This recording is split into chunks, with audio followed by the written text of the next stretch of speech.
look, human beings, we can't help ourselves but compare ourselves to others. And comparison is the deadliest thing we can do to ourselves, because we will always come up short. And Right. all it does is exaggerate all of our insecurities.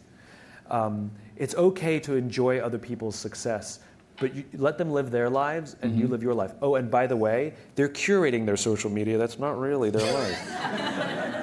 And so you're making decisions based on how you feel, based on their curated things. I know, I've talked to so many millennials. I know somebody who's out of work, really depressed, and yet she goes and does all these things so she has the appearance of this amazing, successful life. And so now she may be making those decisions based on what her friends. Oh, who knows what sort of weird, twisted, exaggerated, circle of depression this is forming. So go back to the rules of the infinite game. Your friends are there to admire. Your friends are there to say, God, I'm so happy for them. What are they doing that I can learn from? I'll give you an example. So we can all fall into this trap. So, in my business, authors and speakers and folks like us, we're all comparing ourselves to each other, and sometimes it can get silly and competitive. And there was, sometimes I go on Amazon and I check the rankings of my books to see that I still have a job.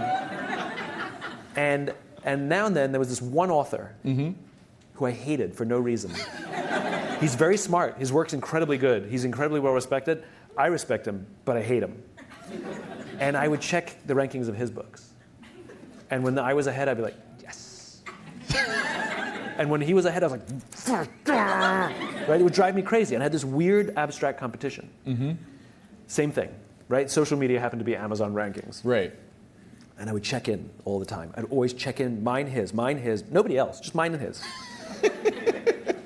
Anyway, we were, I was at an event and we were interviewed together on the same stage. And the interviewer decided to let us introduce each other. So I went first. I had to introduce him. And this is what I said. I looked at him and I said, you make me very insecure. I said, because all of your strengths are all of my weaknesses. And every time I see you do well, it just reminds me what I'm bad at.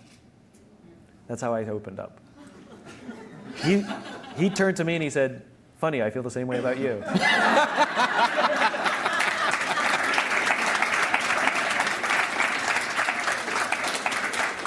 And now we love each other. Because I realized that he's really good at what I'm bad at. So by me getting to know him and really learning to love him, I'm realizing I'm getting better at those things. And I'm taking more pride in the things that I'm good at rather than thinking I have to be good at everything he's good at. Right? So it's healthy to grow our own strengths and rather than be intimidated by the strengths of others.